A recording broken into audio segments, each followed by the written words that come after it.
오늘 우리에게 주시는 하나님의 귀한 말씀, 누가복음서 10장입니다. 누가복음서 10장,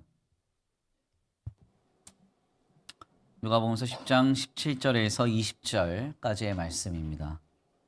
누가복음서 10장 17절에서 20절입니다.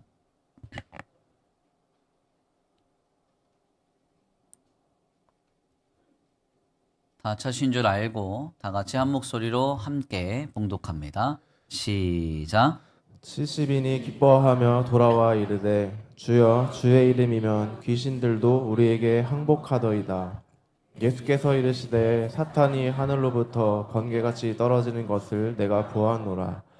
내가 너희에게 뱀과 전갈을 밟으며 원수의 모든 능력을 제어할 권능을 주었으니 너희를 칠 자가 결코 없으리라. 그러나 귀신들이 너희에게 항복하는 것으로 기뻐하지 말고 너희 이름이 하늘에 기록된 것으로 기뻐하라 하시니라. 아멘. 할렐루야. 아멘. 할렐루야. 아멘. 오늘도 하나님이 예비하신 은혜가 있는 줄 믿습니다. 귀한 시간 하나님의 은혜로 새롭게 되시고 하나님의 귀한 말씀 가운데 힘을 얻고 변화받는 귀한 시간 되시길 간절히 축원합니다. 다 같이 믿음으로 선포하겠습니다. 다 잘 되고 있습니다. 하나님께서 하십니다. 시작. 다 잘 되고 있습니다. 하나님께서 하십니다. 아멘. 다시 한번 믿음으로 선포합니다. 구원의 감격을 가지고 살아갑시다. 그 기쁨 안에서 모든 것이 됩니다. 시작. 구원의 감격을 가지고 살아갑시다. 그 기쁨 안에서 모든 것이 됩니다. 아멘. 오늘도 구원의 감격을 가지고 거룩한 예배에 참여한 모든 성도들에게 주님의 풍성한 은혜와 사랑이 더해지는 복된 주일 되시기를 간절히 축원합니다. 오늘은 귀한 시간 귀한 말씀을 통하여서 너희 이름이 하늘에 기록된 것으로 기뻐하라. 너희 이름이 하늘에 기록된 것으로 기뻐하라 라는 제목으로 하나님의 귀한 말씀 함께 나누고자 합니다. 우리가 신앙생활을 영위하면서 자주 고백하는 말 하나가 있습니다. 이런 말인데요. 그때는 잘 몰랐는데 뒤돌아보고 나니까 다 하나님의 계획과 뜻이 있었다. 이런 고백입니다. 어떤가요? 저만의 고백은 아닐 것이고 우리 믿음으로 살아가는 성도들이 아마 이와 같은 고백을 많이 하실 겁니다. 인생의 찰나의 순간을 우리가 살아가면서 내 생각과 내 계획, 내 뜻과 내 의지로 우리의 인생을 영위하는 것 같이 우리는 삶을 살아갑니다. 그렇지만 늘 뒤돌아보고 나면 하나님의 계획이 있었고 하나님의 뜻이 있었고 하나님의 역사가 있었다는 사실을 우리 모두가 발견하게 되는 것이죠. 실상 이것을 신학적으로는 하나님의 섭리라고 표현합니다. 섭리라는 말은 이제 라틴어로 프로비덴티아라고 하는데 이 말은 이제 프로라는 말과 비덴티아라는 말의 합성어입니다. 그래서 프로라는 말은 미리, 앞서 이런 뜻이고 비덴티아는 비전, 그러니까 무엇을 보다 이런 뜻을 담고 있습니다. 하나님께서는 모든 것을 앞서 보시고 미리 행하시며 역사하시는 주님이심을 나타내는 용어가 바로 섭리라는 것이죠. 오늘 우리의 삶에 있어서 우리는 지난날의 현장에서 우리가 가진 뜻과 계획대로 삶을 영위했다곤 하지만 우리는 항상 인정하게 됩니다. 내 삶에는 하나님의 섭리가 있었구나. 하나님이 인도하셨고 하나님이 여기까지 보호하셨고 우리 가운데 역사하셨음을 우리 모두가 고백하게 되는 것입니다. 그런데 우리가 여기까지의 어떤 믿음을 좀 정리해 보면서 우리에게 생겨나는 의문이 하나 있어요. 그게 뭐냐면 오늘 우리가 분명하게 고백하지만 우리는 하나님의 섭리를 헤아릴 길이 없죠. 하나님의 계획을 미리 다 선점하여 아시는 분들 계신가요? 나는 하나님의 계획을 이미 다 간파하고 있습니다. 이런 분들 계시나요? 네, 그런 분들 계시면 속히 나가주시기 죄송합니다. 네. 그런 분들은 안 되는 거죠. 잘못된 거죠. 우리 모릅니다.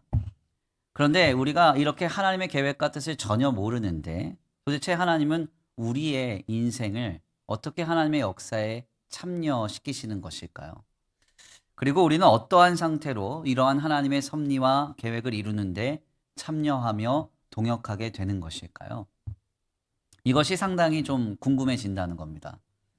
물론 전혀 궁금하지 않은 분들도 계시겠지만 좀 생각해 보면 그렇잖아요. 하나님의 계획과 하나님의 뜻, 나는 하나도 모르는데 뒤돌아보니까 우리의 삶에는 하나님의 역사로 충만한 삶이었음이 나타난다고 하면 우리는 도대체 어떤 상태에 어떠한 요소로 인해서 그 일에 참여하고 동역하게 된 것인가 생각해 보게 된다는 겁니다. 사실 이러한 질문은 뭐 저만의 특별한 질문은 아니고요. 해 아래 새 것이 없다고 해서 이미 많은 사람들이 이러한 의문을 가지고 있었습니다. 대표적인 서구 철학자인 헤겔이라고 하는 사람은 그의 역사 철학을 통해서 이런 질문을 남겼어요. 인간은 섭리를 모르고도 어떻게 섭리, 그러니까 역사를 실현하는가? 이런 질문을 우리에게 던집니다. 그의 역사 철학을 들여다보면 그는 하나님과 인간, 즉 보편이라고 하는 역사적 현장과 개별이라고 하는 개인적 상황 속에서 이 두 가지의 측면은 전혀 서로 간의 연결 지점이 없음에도 불구하고 상호 주관적이면서 동시에 상호 호혜적인 관계를 맺고 있다고 정리합니다. 그래서 과정의 관점에서 보면 하나님은 인간에 내재하시고 결과의 관점에서 보면 하나님은 인간에게 초월적이셨음을 보게 된다는 것이죠. 쉽게 말하자면 하나님의 역사의 현장을 지나올 때 한 개인에게 하나님은 그의 삶에 내재하셔서 역사하시고 뒤돌아보면 우리가 상상할 수 없는 하나님의 역사가 우리 가운데 펼쳐졌음을 보게 된다는 겁니다. 그렇다면 여기에서 중요한 질문이 대두되죠. 서로 무관하게 역사와 개인, 하나님과 개인, 보편과 개별이라고 하는 두 요소는 과연 무엇이 필연적으로 이것을 매개하고 있느냐 하는 거예요. 쉽게 말하자면 하나님의 섭리는 인간의 행위에 직접적으로 영향력을 행사하지 않습니다. 인간 역시 하나님의 섭리를 전혀 파악할 길이 없이 살아갑니다. 그렇다면 이 두 가지는 어떻게 상호 의존적인 그리고 공조적인 체계를 가질 수 있냐 하는 거예요. 이 질문에 있어서 헤겔이라고 하는 사람은 이것이 인간의 이성으로 인함이다라는 결론을 내립니다. 그래서 이것을 그는 이제 독일어로 리스트데르 베누프트라고 하는 용어, 이성의 간교함, 이성의 관계라는 말로 설명을 했어요. 이 이성의 관계란 행위자의 의도와는 무관하게 어떤 것이 형성되고 이뤄진다고 하면 전체적인 기여와 조화에 이뤄지는 요소를 설명하는 용어입니다. 조금 쉽게 말하자면 인간은 자신의 이성과 욕구를 사용해서 자유롭게 살아가지만 그 삶은 결국 그들이 알지 못하는 어떤 보편적인 목적, 역사를 이룬다고 표명한 것이죠. 사실 이것은 오늘 우리가 가지고 있는 신앙과 굉장히 비슷해 보입니다. 우리가 흔히 하는 말이 뭐예요? 하나님은 모든 것을 합력하여 선으로 이루신다고 이런 말 많이 하죠. 그러니까 인간이 어떤 죄성이 있어도 세상에 악함이 가득해도 하나님이 그걸 잘 그냥 버무리셔서 완전하신 하나님의 선함으로 영광으로 나타내신다. 이런 어떤 의미로 이 말을 사용하는 겁니다. 그렇지만 사실 이 헤겔의 답변은 우리의 신앙과 비슷한 것 같지만 완전히 다른 이야기입니다. 헤겔이 말한 바는 인간의 이성이 사람들의 욕망이 결국은 어떤 역사에 기여를 한다. 이런 의미를 담고 있는 거예요. 그러니까 인간의 이성과 사람들의 욕망이 이용되어서 역사를 이룬다고 그는 말합니다. 그러나 진리인 기독 신앙이 말하는 바는 뭐예요? 인간의 이성이 아니라 하나님의 섭리가 하나님의 나라를 이뤄가는 것이죠. 쉽게 말하자면 하나님은 홀로 역사하시는 주님이시라는 겁니다. 우리의 상태나 우리의 조건, 세상의 어떤 형편과 상황이 문제가 되지 않고 하나님은 하나님의 역사를 홀로 이뤄가고 계신다는 거예요. 즉 주체가 다르고 이 역사에 참여하는 자들의 상태가 다릅니다. 그래서 오늘 우리가 우리의 삶에 하나님의 섭리로 가득 차 있다라고 고백할 때는 단순하게 하나님이 모든 것을 합력하여 선을 이루신다 하면서 인간의 죄악도 세상의 악함도 하나님이 다 선용하셔서 선을 이룬다 이렇게 표현해서는 안 됩니다. 하나님의 섭리는 모든 것 위에서 역사하십니다. 즉 인간의 죄도 하나님의 섭리에 영향 줄 수 없습니다. 세상의 악함도 하나님의 역사에 영향을 줄 수 없습니다.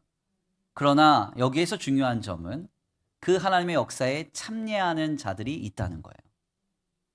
헤겔과 같은 철학자들은 항상 역사를 이루는 주체를 인간에게 두려고 교묘하게 말합니다. 그러나 우리는 속지 말아야 돼요. 우리의 신앙은 이를 용납해서는 안 됩니다. 하나님은 홀로 하나님의 섭리와 계획을 이루시는 주님이세요. 그런데 여기에 인간이 하나님 안에서 참여하고 동역하게 된다고 하면 그들은 하나님의 그 영광스러운 역사에 초대된 은혜를 힘입은 겁니다. 아멘입니까? 주님의 택한 백성들을 하나님의 역사에 참여시킨다는 것은 하나님의 영광을 향유하며 주님의 영광에 참여하는 기쁨을 누리게 하시는 하나님의 전적인 은혜라는 거예요.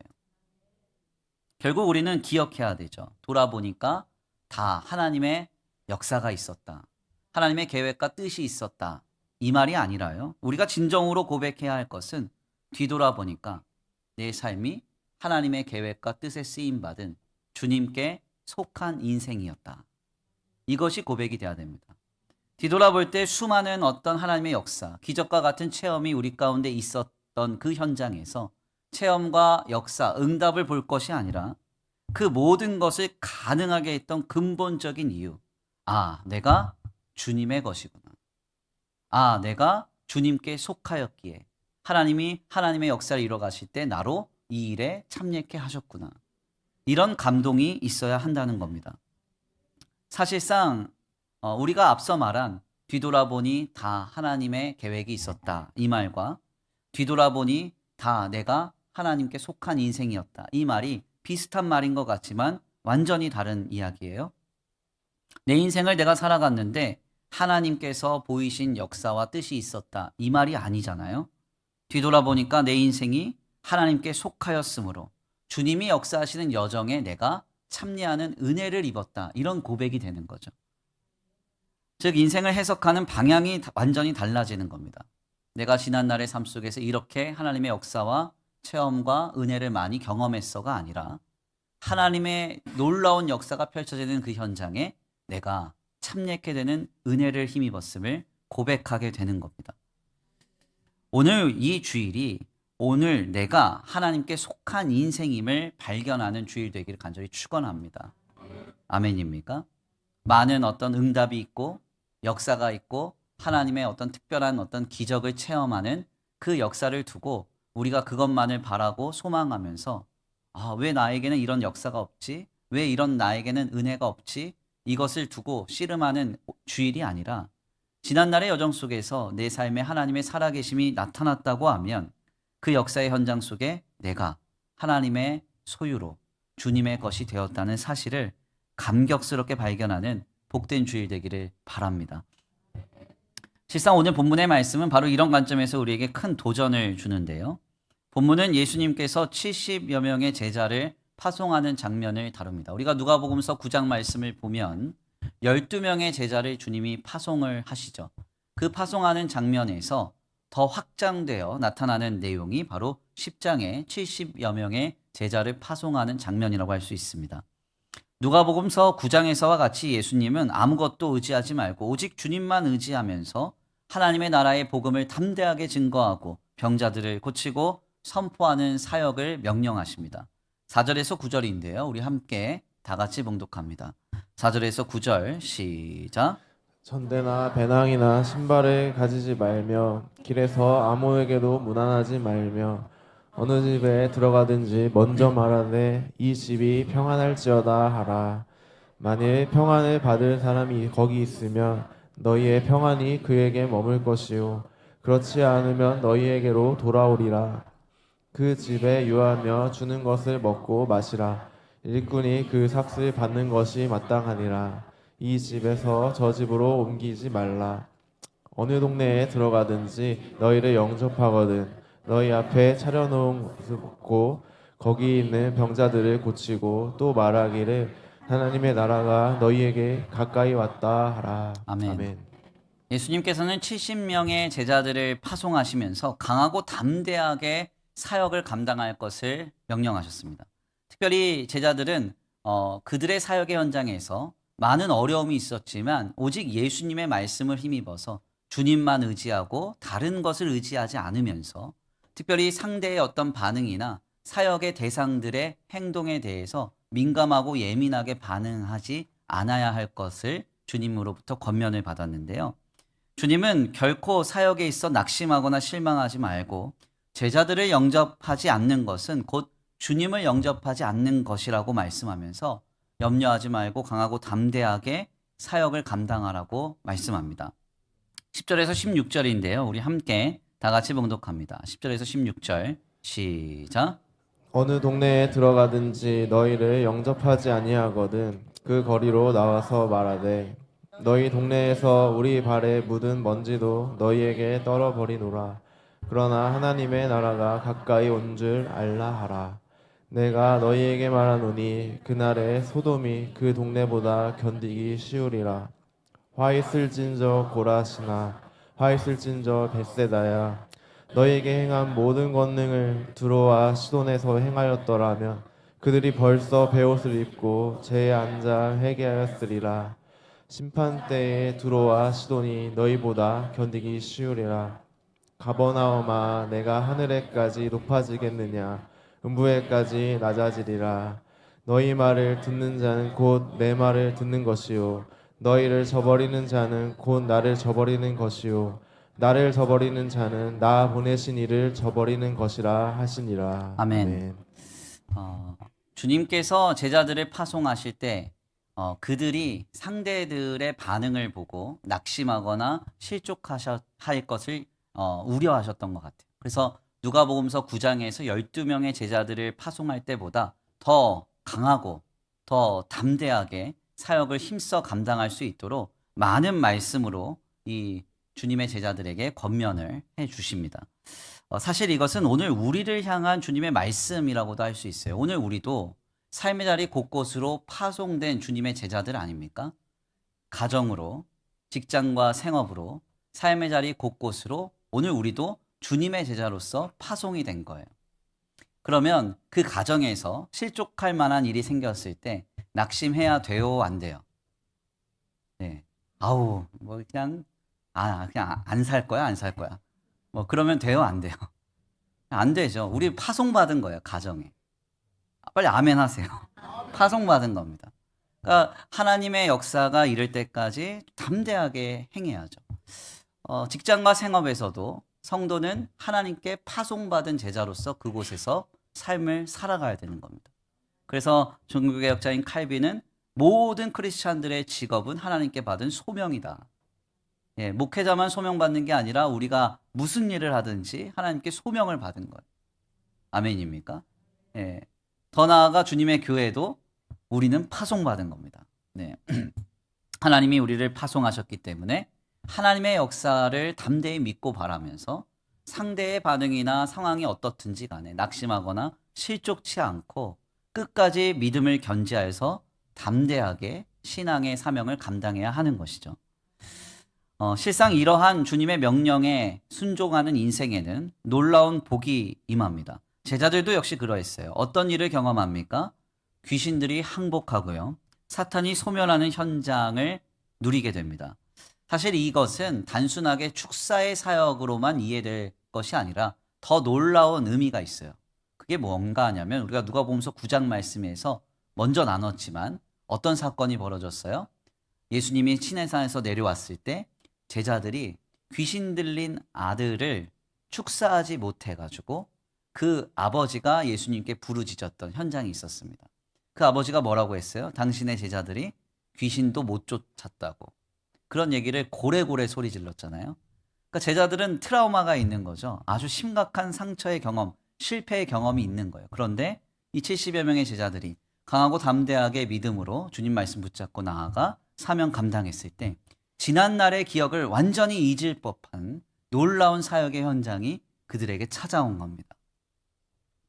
그래서 제자들은 너무나 기쁘고 놀라워하면서 결국 이러한 놀라운 체험을 예수님께 보고하게 됩니다. 17절에서 19절인데요. 우리 함께 다 같이 봉독합니다. 17절에서 19절 함께 봉독합니다. 시작. 70인이 기뻐하며 돌아와 이르되 주여 주의 이름이면 귀신들도 우리에게 항복하더이다. 예수께서 이르시되 사탄이 하늘로부터 번개같이 떨어지는 것을 내가 보았노라. 내가 너희에게 뱀과 전갈을 밟으며 원수의 모든 능력을 제어할 권능을 주었으니 너희를 해칠 자가 결코 없으리라. 아멘. 아멘입니까? 제자들이 얼마나 신났겠어요. 예전에는 안 됐는데 이제는 사역을 나가보니까 되는 거예요. 얼마나 마음이 막 신이 났겠습니까? 그렇죠? 그래서 예수님께 말한 거죠. 귀신이 주의 이름 앞에 항복했습니다.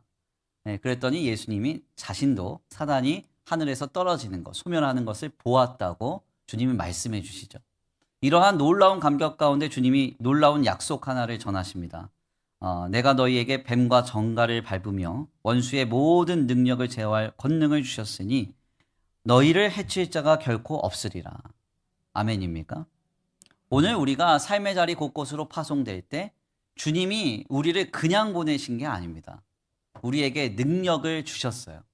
어떤 능력이요? 원수를 제어할 능력. 우리를 해칠 자가 없게 되는 권세를 주셨다는 거예요. 그래서 성도는 가정이나 직장이나 생업이나 주님의 교회에 어떠한 상황과 조건의 형편 속에서 놓여질 때 강하고 담대하셔야 됩니다. 우리에게 영향 줄 수 있는 건 아무것도 없어요. 세상이 영향 줄 수 있습니까? 사람이 영향 줄 수 있습니까? 돈이 영향 줄 수 있습니까? 아니에요. 우리를 인도하고 다스릴 분은 오직 하나님 한 분밖에 없는 것입니다. 이 놀라운 권세를 우리가 받았다는 사실을 늘 인식하고 믿음으로 삶의 자리에서 파송받은 제자로 승리하시길 간절히 축원합니다. 그런데 이러한 하나님의 역사에 참여하고 수많은 놀라운 경험을 했던 70인의 제자들에게 예수님이 덧붙이시는 말씀이 상당히 인상적입니다. 20절 말씀인데요. 우리 함께 다 같이 봉독합니다. 20절입니다. 시작. 그러나 귀신들이 너희에게 항복하는 것으로 기뻐하지 말고 너희 이름이 하늘에 기록된 것으로 기뻐하라 하시니라. 아멘. 20절 말씀의 이 접속사를 보니까 그러나 강조하시는 거거든요. 제자들이 수없는 기적, 그 귀신들이 항복하는 그 놀라운 기적을 누렸습니다. 그 신비를 누린 거죠. 그런데 그 사역의 현장에서 그들이 경험했던 그 놀라운 사건들보다 예수님은 더 기뻐해야 될 근본적인 이유가 있다고 말씀합니다. 그것이 무엇이냐? 바로 그들의 이름이 하나님의 생명책에 기록이 되었다는 것. 즉, 그들이 주님께 속한 인생이었다는 사실을 거기에서 발견해야 된다고 주님 말씀하고 계신 거예요. 이것은 제자들의 관점을 완전히 바꾸시는 주님의 요청이었습니다. 지금 내가 주님의 제자로 살아가는 인생에서 무엇을 경험했느냐, 무엇을 감당했느냐, 여기에 초점을 맞출 것이 아니라 도대체 그렇게 누리고 감당할 수 있게 한 근본적인 이유가 뭐냐를 보라는 거예요. 그것은 바로 오늘 내가 하나님의 생명책에 기록된 인생이기 때문이라는 겁니다. 내가 예수 그리스도 안에서 하나님께 속한 인생이기 때문에 그 역사를 누리고 그 사역을 감당할 수 있었다는 것이죠. 이것은 오늘 우리에게 굉장히 중요한 인사이트를 줍니다. 설교 서두를 통해서 나눈 바와 같이 우리는 항상 우리 자신이 우리 인생의 해석의 주체가 되려고 합니다. 그래서 우리가 지난날에 경험한 많은 하나님의 살아계심과 응답하심의 역사가 있어요. 가정에서, 직장에서, 생업에서, 우리의 자녀들에게, 배우자에게, 삶의 자리 곳곳에서 하나님의 살아계심을 경험했던 그 기적이 우리에게 지금 있을 겁니다. 아멘이죠.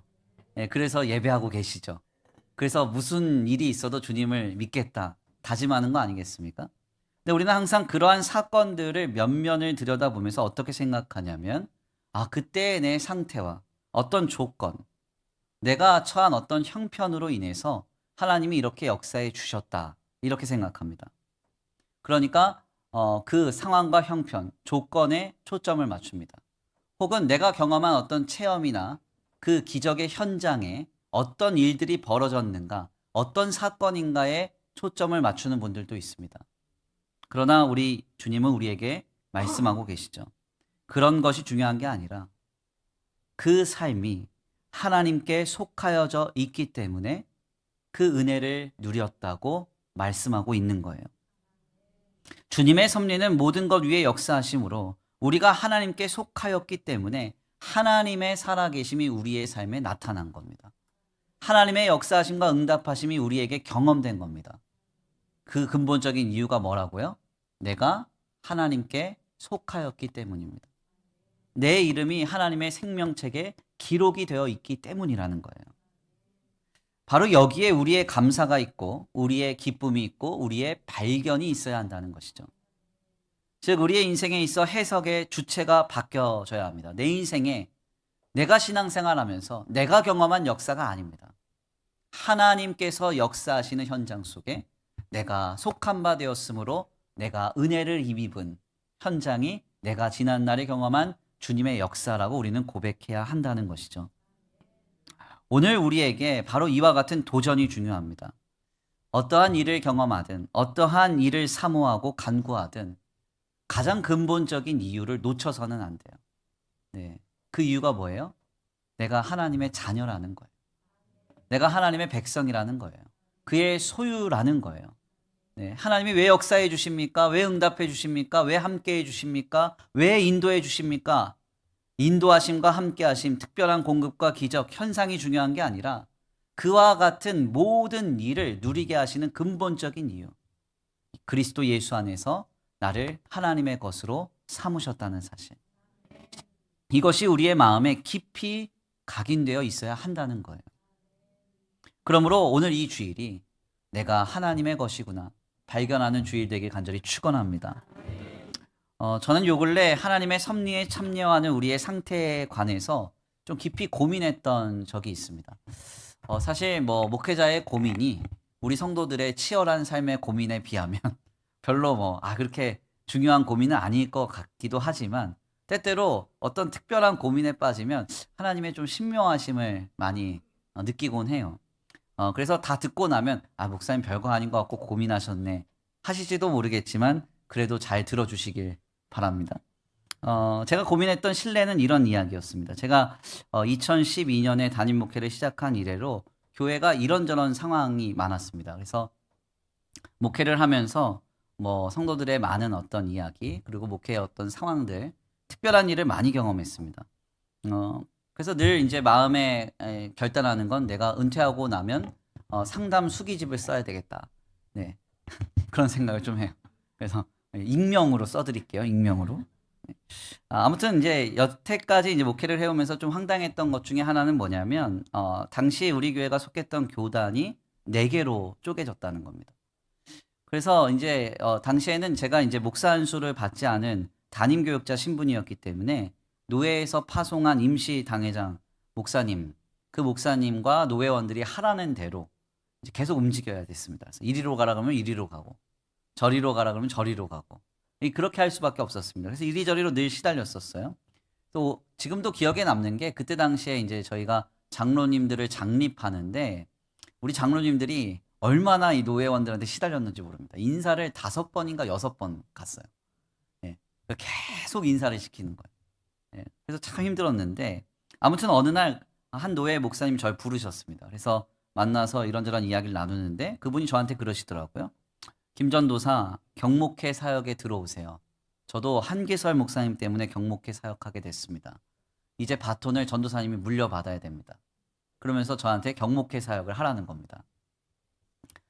저는 당시에 이 제안을 받을 때 이 목회가 그때 당시에 너무 힘들었습니다. 어렵고 고단했기 때문에 목사님 지금 목회가 많이 고단하고 어렵습니다. 지금 참여가 어렵습니다 하고 정중하게 사양을 했어요. 못한다고. 물론 그 뒤에 거절한 후폭풍이 좀 있긴 했습니다. 조금 더 시달리긴 했는데 아무튼 그래도 그 당시에는 그러려니 했어요. 그리고 나서 이제 몇 해 전에 우리 교회에 3부 예배가 진행되던 도중에 어떤 스토커 형제가 교회 예배당에 난입을 해서 예배를 방해했던 적이 있습니다. 제가 이제 설교를 하고 있는데 아마 기억하시는 분들도 있을 거고 기억 안 나시는 분들도 있을 텐데 설교를 잘 감당하고 있었습니다. 근데 갑자기 뒤에서 누가 이렇게 들어오더라고요. 그래서 늦게 온 청년인가 보다 했는데 갑자기 앞으로 걸어 나와요. 예, 그러더니 요 앞에 있는 마이크를 잡고 어느 자매 이름을 부르면서 그 자매 나와 막 소리를 지르는 거예요. 전 설교하다가 내려가가지고 그 청년 팔을 붙잡고 이제 뒤에 이제 장로님들한테 인계를 했고 그 이제 장로님들이 이제 이제 경찰에게 인계를 했습니다. 그러니까 현행범으로 잡힌 거죠. 예. 아무튼 이제 별일이 다 있어요. 목회를 하다 보니까. 그래서 얼굴을 보십시오. 별일이 다 겪은 얼굴이에요, 이게. 아무튼 이제 그래서 좀 황당했습니다. 근데 문제가 더 벌어졌는데 그 이후에 어떤 문제가 벌어졌냐면 이 형제가 이제 경찰서에 간 지 1시간도 안 돼서 풀려난 거예요. 네. 그래서 왜 풀려났냐 이제 물어봤더니 수사관이 하는 얘기가 관련 법이 미비하대요. 네. 그래서 풀어줄 수밖에 없다. 그렇게 주장을 하더라고요. 제가 당시 수사관한테 이제 한 120명 정도 당시 앉아 있었는데 120명가량 앉아 있었던 상태에서 그 형제가 이렇게 담대하게 행동했으면 그 다음 행동은 더 강하게 나타나지 않겠냐. 그렇게 쉽게 풀어주면 어떡하냐. 얘기를 했는데 수사관은 그냥 아무런 말도 없이 안 된다는 말만 반복했습니다. 이후에 좀 알고 보니까 이 형제가 우리 교회 자매 3명을 스토킹한 전력이 있는 형제였어요, 이미. 그런데 이제 그냥 풀어준 거죠. 이 상태에서 이제 우리 교회의 사정을 이제 알고 계셨던 어떤 수원 경목회 이제 목사님들께서 나서 주셨습니다. 그래서 다시 수사가 재개가 됐어요. 이 자매의 집 앞에서 한 번 스토킹한 거, 그리고 교회 앞에 횡단보도에서 스토킹한 거, 교회 안에 들어와서까지 스토킹한 거 해가지고 이제 3개를 묶어가지고 다시 재수사를 해서 뭐 지금은 그 다음에 뭐 소식은 잘 모르지만 합당한 처벌이 이제 주어진 걸로 저는 알고 있습니다. 바로 이 사건 직후에 또다시 저한테 제안이 들어왔어요. 경목회에 들어와서 사역을 좀 도와달라 했습니다. 제가 어떻게 했겠어요? 네, 또 거절했습니다. 목회가 조금 더 중요하고 당시에도 아직 정리가 안 된 게 많았기 때문에 제가 정중하게 사양을 했죠. 그리고 나서 그 뒤에 또다시 한 사건이 또 터졌습니다. 지금은 이제 아버지가 심우하는 목포 하나교회로 유명한 우리 박주한 전도사님이 차를 타고 광교 사거리에서 우회전을 하다가 뺑소니로 고소를 당한 거예요. 네, 그래서 이게 어떻게 된 일인가 봤더니 당시에 이제 우회전 신호 개정법이 얼마 되지 않은 상태였습니다. 그래서 우회전을 하려면 한번 멈췄다가 가야 됩니다. 알고 계시죠? 이 교통 법규까지 알려드려요. 제가. 근데 이 전도사님이 이게 익숙하지가 않으니까 그냥 지나가려다가 순간적으로 횡단보도가 파란불로 바뀐 거예요. 초록불로. 그때 어떤 여학생이 멈칫했는데 이 박 전도사님도 딱 멈췄고요. 근데 이제 멈칫하고 그냥 지나갔거든요. 전도사님도 미안했는지 이제 창문을 내리고 연신 미안하다고 죄송하다고 얘기를 하고 지나갔습니다. 문제는 이 여학생의 학부모가 이 박주한 전도사님을 뺑소니로 고발을 한 거예요. 고발을. 제가 이제 블랙박스를 보니까 차에 전혀 안 닿았습니다. 전혀 안 닿았고 그냥 멈칫하다가 지나갔는데 무릎에 무리가 갔대요. 예. 그리고 전치 2주가 나왔는데 우리 애가 발레를 해야 되는데 우리 애를 어떻게 책임져야 된다고 이러면서 뺑소니로 고소를 한 겁니다. 결국 저한테 전화가 와서 목소리를 막 떨면서 남부경찰서에 조사받으러 간다고 박주한 전도사님 저한테 그러시더라고요. 제가 다시 이제 경목회 이제 사무총장 목사님한테 전화를 드렸고, 그래서 제가 이제 탄원서랑 경위서 이런 걸 다 써가지고 이렇게 했습니다. 다행히도 얼마 지나지 않아서 무혐의로 결론이 났어요. 예. 사실상 무혐의였고요. 닿지도 않았기 때문에. 바로 이 일 직후에 또다시 저한테 경목회 선교 제안이 들어왔습니다. 네. 제가 이 상황에서 거절할 명분이 없더라고요. 그래서 그때부터 이제 경목회 사역을 돕기를 시작했습니다. 이게 벌써 3년여 전이에요. 3년여 전.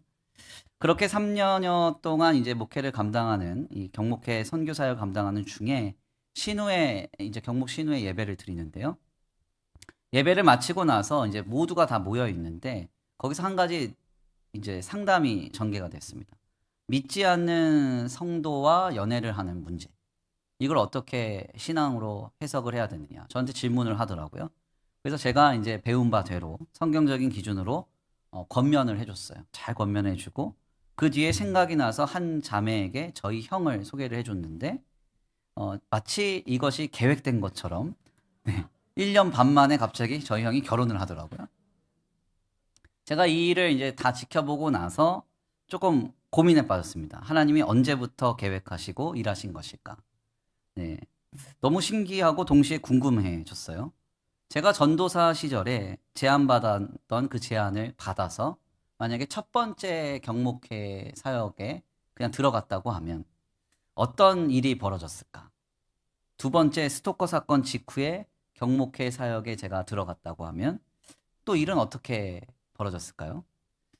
하나님께서는 제가 세 번째 경목회에 들어가겠다고 했을 때 갑자기 역사를 하시고 일하시기 시작했을까? 도대체 이게 언제부터일까? 고민이 되기 시작하는 겁니다. 물론 전혀 고민스럽지 않겠지만 저는 아주 이게 심각한 문제였습니다. 이렇게 고민하면서 말씀을 좀 붙잡고 있는데 주님이 제게 주시는 감동은 이런 류의 것이 아니었습니다. 주님이 저한테 주신 감동은 너의 인생이 내게 속하였으므로 하나님이 역사하시는 현장에 너를 통해 이뤘다는 거예요. 이런 말씀이었습니다. 제가 이제 목회를 하면서 많은 일들을 경험하고 많은 일들을 체험할 때 항상 저의 관심은 제 어떤 상태와 조건과 현상 속에서 하나님이 어떤 일을 이루셨느냐, 어떤 응답을 주셨느냐, 여기에 초점을 맞추고 있었는데 하나님 제게 주신 감동은 이게 아니라는 거예요. 하나님은 하나님의 일을 하시고 하나님의 백성에게 은혜를 베풀어 주셔서 그 일에 참여케 하심으로써 하나님의 영광과 하나님의 은혜를 누리게 하신다는 것이죠.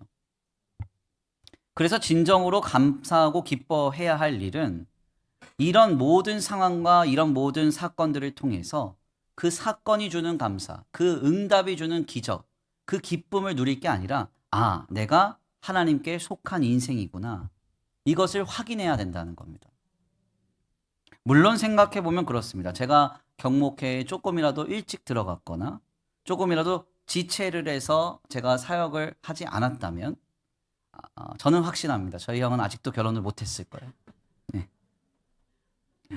그래서 이 사건은 물론 저희 가족에게 있어서 감사하고 기쁜 일이지만 하나님의 말씀 앞에서 비춰볼 때 나의 상태나 나의 조건, 어떤 그 상황에서 내가 집중해서 뭔가 얻어낸 결과로서 하나님의 역사와 응답이 아니라는 거죠. 우리의 삶의 지난 날을 돌아보면 저와 비슷한 경험을 하신 분들이 많을 겁니다. 하나님이 살아계셨고 역사해 주셨고 함께해 주셨고 기적을 베풀어 주셨을 겁니다. 아멘입니까? 그 모든 현장 속에서 우리가 주목해야 될 것은 다른 게 아닙니다. 내가 하나님께 속한 인생이기에 이와 같은 은혜를 누리는구나. 아멘입니까?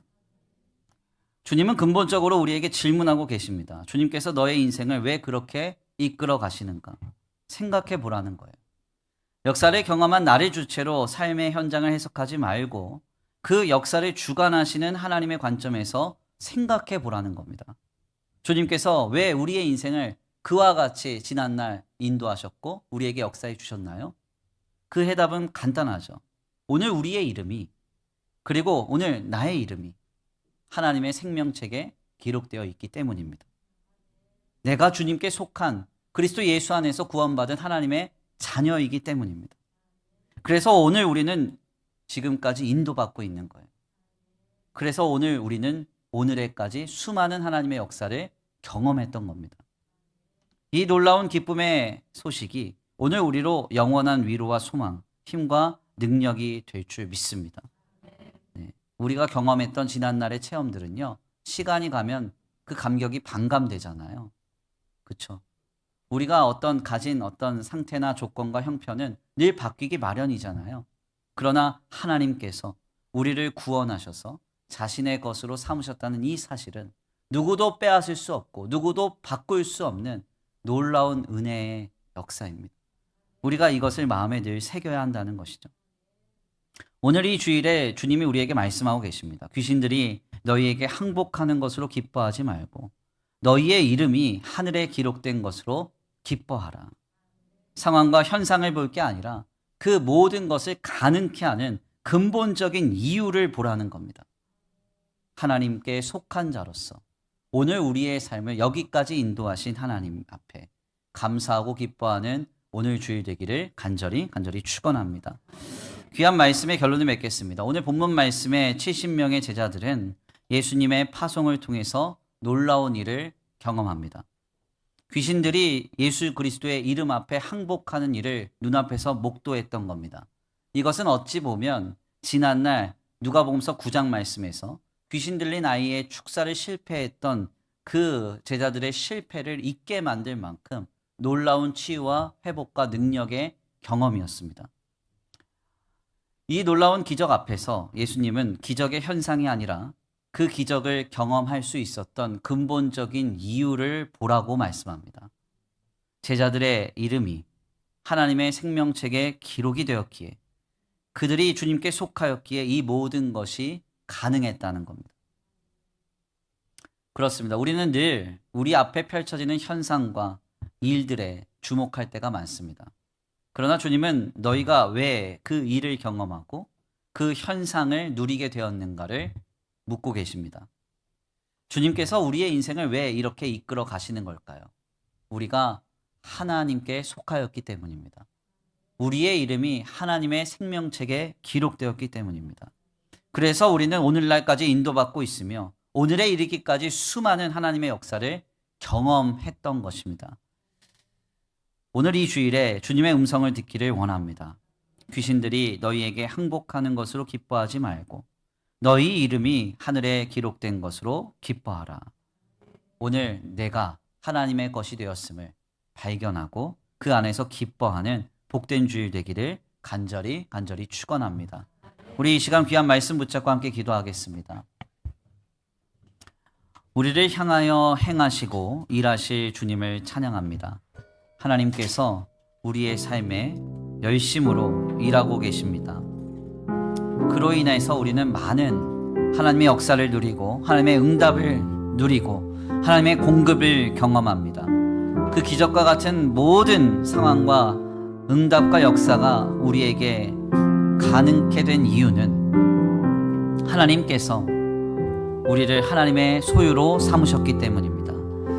그 은혜를 마음에 새기며 주님, 내가 주님의 것이 된 것에 기뻐하고 감사합니다.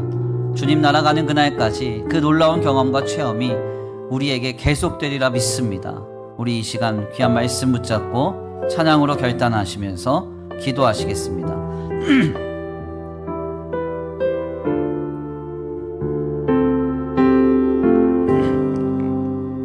사랑하는 내 딸아, 사랑하는 내 딸아, 너의 자금도 내겐 귀하다. 너와 함께 걸어가는 모든 시간이 내게 힘이라. 사랑하는 아들아, 사랑하는 아들아, 내 연약함도 내게 킴이라. 너로 인해 잃어버린 나의 양들이 돌아오리라. 조금 느린 듯해도 기다려주겠니? 조금 더딘 듯해도 믿어줄 수 있니? 네가 가는 길이 결코 헛되지 않으니 나와 함께 가자. 앞이 보이지 않아도 나아가 주겠니?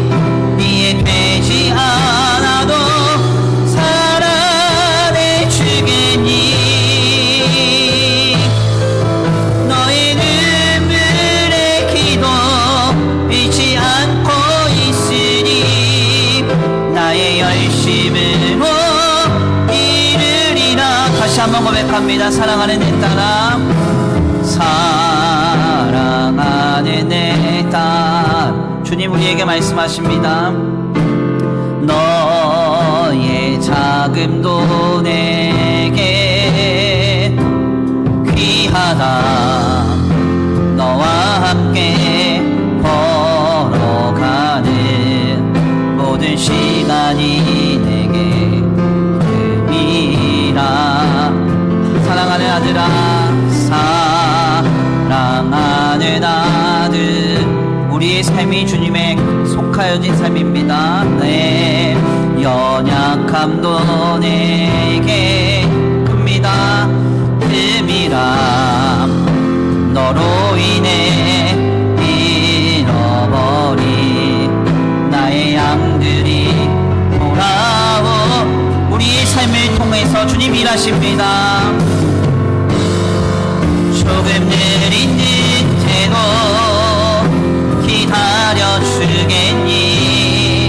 조금 조금 너린 듯해도 믿어줄 수 있니? 네가 가는 그 길 절대 헛되지 않으니 나와 함께 가자. 앞이 보이지 않아도 나아가 주겠니? 이해되지 않아도 사랑해 주겠니? 너의 눈물의 기도 잊지 않고 있으니 나의 열심으로 이 주님 말씀합니다. 조금 느린 듯해도 기다려 주겠니? 조금 너린 듯해도 믿어줄 수 있니? 네가 가는 그 길 절대 헛되지 않으니 나와 함께 가자. 앞이 보이지 않아도 나아가 주겠니? 이해되지 않아도 사랑해 주겠니? 너의 눈물의 기도 잊지 않고 있으니 나의 열심으로 이루리라. 아멘. 우리 이 시간 함께 기도하기 원합니다. 우리의 삶은 하나님이 이루어 가시는 삶입니다. 내 힘과 내 능력, 내 계획과 내 뜻을 앞세워 영위하는 인생인 것 같아도 아닙니다. 하나님이 역사하시는 그 삶에 은혜로 초청받아 주님이 하시는 일을 누리고 경험했던 인생임을 이 시간 고백합니다. 주님, 내 삶의 어떠한 현상과 어떠한 상황에 주목할 것이 아니라 그 모든 순간에 역사하고 계시는 하나님을 보게 하시고 내가 하나님께 속한 인생임을 발견하는 기쁨과 감사가 우리 가운데 흘러 넘치게 하여 주시옵소서. 내가 주님의 것이구나, 내가 주님의 자녀구나. 그렇기 때문에 그 무엇도 내게 역사할 수 없으며 오직 하나님께서 다스리시며 인도해 가시는 것이 오늘 우리의 삶이구나 깨닫는 우리의 인생이 되기를 원합니다. 오늘 이 주일 생명책에 내 이름이 기록된 것을 기뻐하고 감사하기 원합니다. 주님, 그 은혜의 감격을 우리 가운데 회복시켜 주시옵소서. 우리 이 시간 귀한 말씀 붙잡고 함께 기도하며 나아가겠습니다. 함께 기도합니다. 사랑과 은혜가 많으신 하나님 감사합니다. 오늘 귀한 시간, 귀한 자리 가운데 주님 앞에 나와 하나님의 귀한 말씀을 상고하며 주께 가까이 나아갑니다. 주님, 그렇습니다. 내 인생이 하나님께 속하였습니다.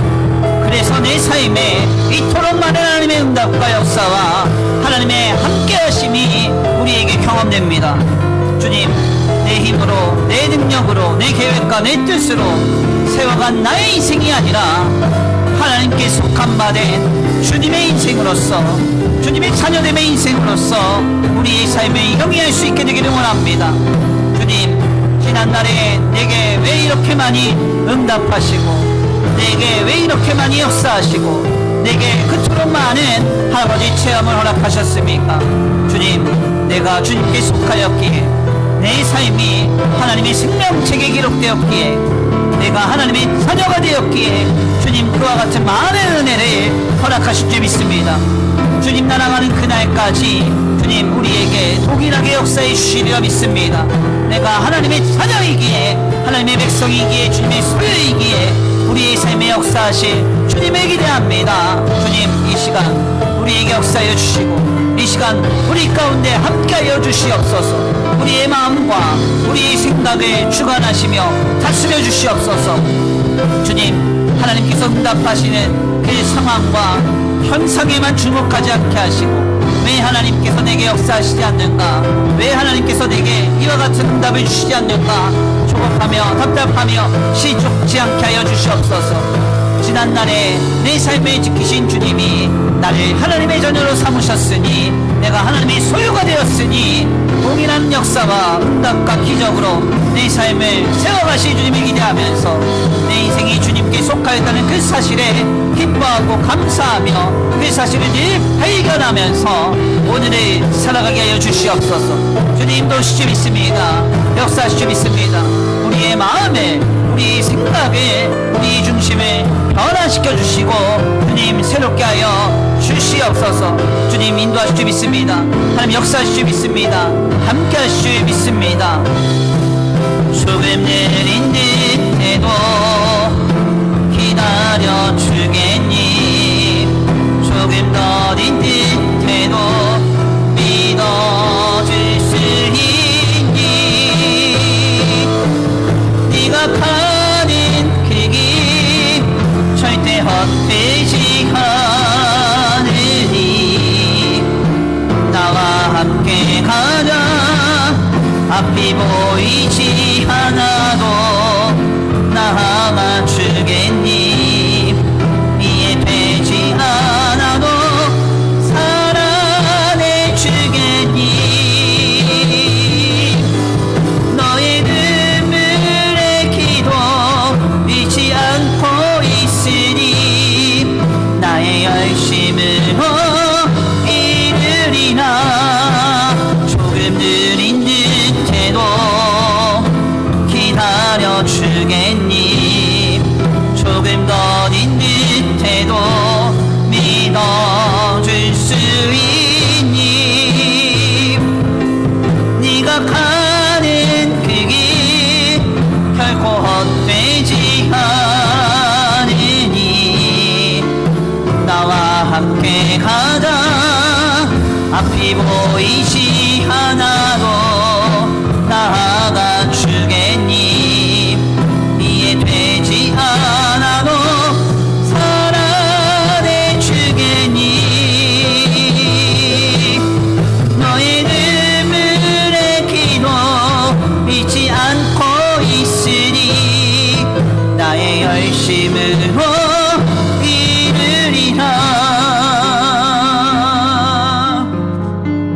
아멘. 하나님 감사합니다. 귀한 시간, 귀한 자리를 통하여서 하나님의 말씀 가운데 깨닫게 하시니 감사합니다.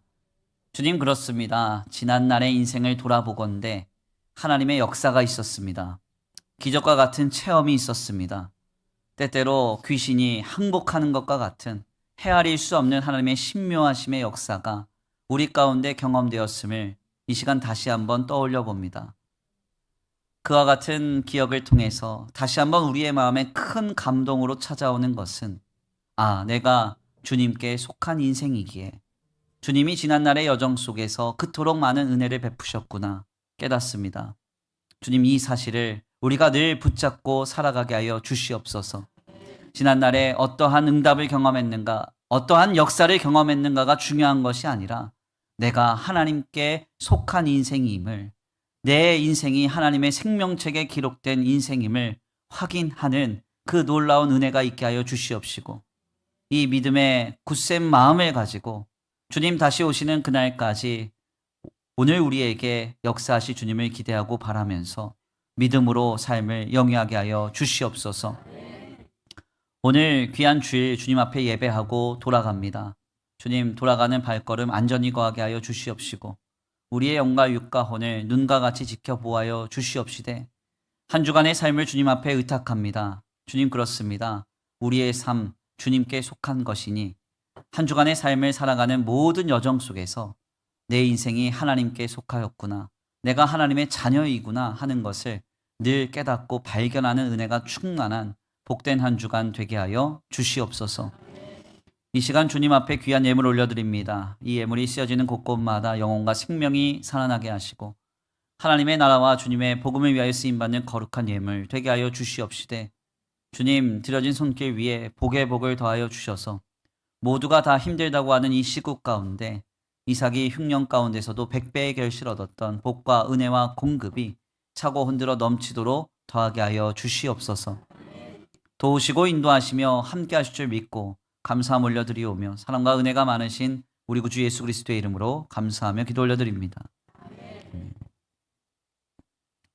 이제는 우리 주 예수 그리스도의 은혜와 성부 하나님의 극진하신 사랑하심과 성령 하나님의 내주 교통하심이 오늘 귀한 말씀 가운데 깨닫고 나의 인생의 모든 순간이 하나님께 속하였음을 그것에 기뻐하고 감사하며 발견하며 살아가기로 결단하는 모든 성도들 머리머리 위에 이제로부터 영원토록 함께 있을지어다.